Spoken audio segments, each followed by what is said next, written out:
el tema de programación orientada a objetos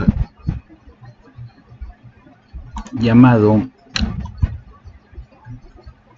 sobrecarga de métodos.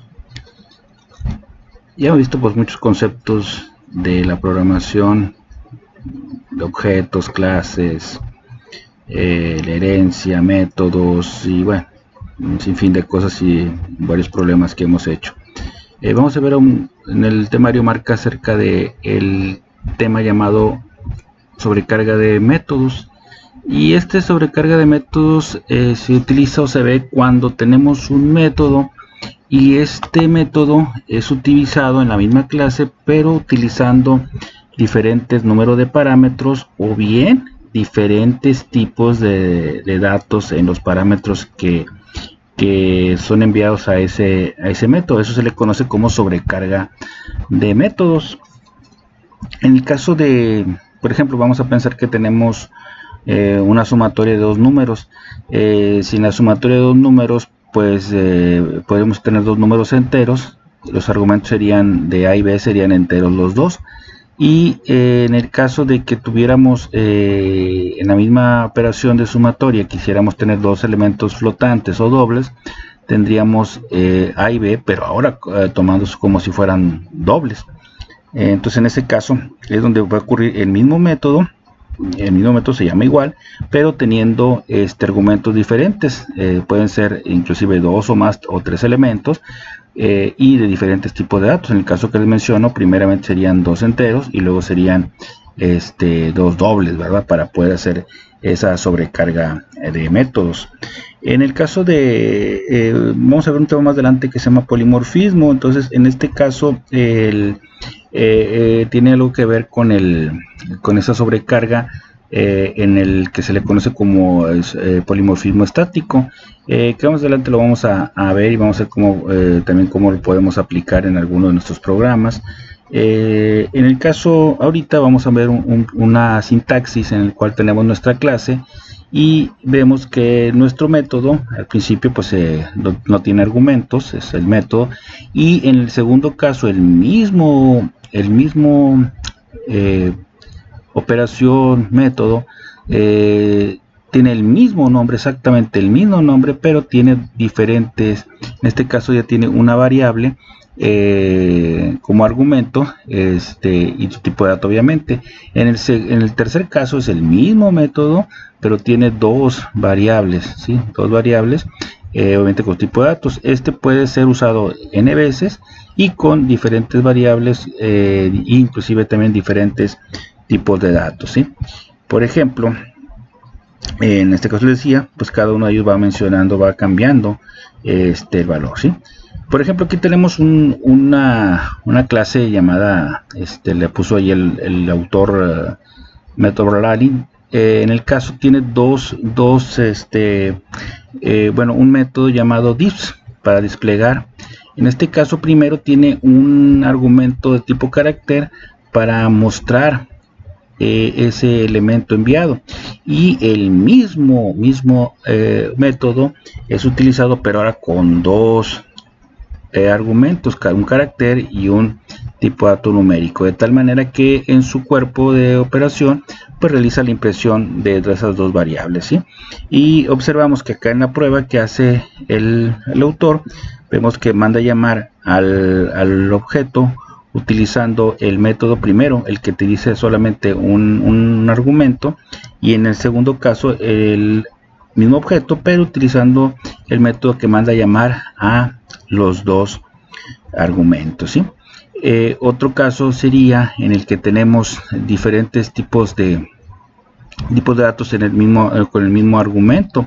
Por ejemplo, aquí tenemos la misma operación llamada disp, en la cual tiene un carácter como argumento y le imprime, y en el segundo caso también observamos que también se llama dis, pero ahora el argumento es de tipo entero y también es impreso dentro de su cuerpo de operación. Noten ustedes que al llamarse se llaman exactamente igual, y la sobrecarga tolera que le estés enviando primeramente un carácter y después un numérico. ¿Sí? Observa que se siguen llamando igual los dos métodos, ¿sí?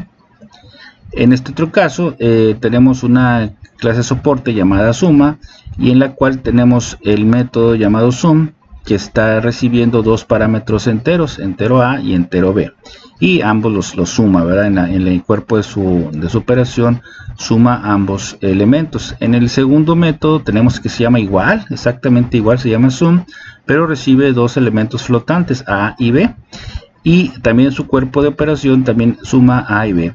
Sí, observen ustedes que cuando se mandan llamar ambos objetos, perdón, el objeto utiliza el llamado al método sum, primeramente con los dos elementos enteros, y pues 10 más 20 va a ser 30, y en el segundo caso ya utiliza el mismo envío a la misma operación, pero utilizando la sobrecarga con los argumentos que tienen el otro tipo de dato flotante. Ya le pone 10.05 y 15.20, ¿sí? Observen, siguen observando que el método se llama exactamente igual, ¿sí? Bien, vamos al programa. Aquí lo hicimos en el manejador aquí de NetBeans. Aquí tengo mi primera clase soporte, la llamé sobrecarga 1. Esta sobrecarga 1, les digo, tiene los objetos, las operaciones diffs y this, uno con un solo argumento, carácter, y aquí con dos argumentos, el que es carácter con C y entero con numérico, ¿sí? En ambos casos se imprimen los valores correspondientes a los argumentos que son enviados. Aquí en este caso solamente carácter, y aquí carácter y el numérico, ¿sí? Y en mi aplicación, ya la llamé aplicación sobrecarga 1, en el método main primeramente genero la instanciación de este objeto para serlo heredero de lo que tengamos en sobrecarga 1, y aquí estamos llamando primeramente la operación diff con el carácter, y luego aquí llamar con la sobrecarga para el otro tipo de dato que incluye tanto carácter y numérico, ¿sí? Si lo corremos, aquí observamos que sí, efectivamente, pues nos da las dos implicaciones, primeramente con cuando fue llamado el método únicamente con un carácter, y aquí cuando lo mandamos llamar con la sobrecarga que tiene los dos variables diferentes de tipo de datos diferentes, y ahí se observa exactamente, ¿sí? De hecho, cuando tú lo vas editando, aquí te presiona los dos métodos, el que está con el carácter nada más y que está con el carácter y el numérico, que es decir que tiene también incluida la sobrecarga, ¿sí? Muy bien, esa sería la prueba de este tema de la sobrecarga, ¿sí? Pendientes de la aplicación para que realices las actividades que derivan de este tema. Saludos y hasta el próximo vídeo.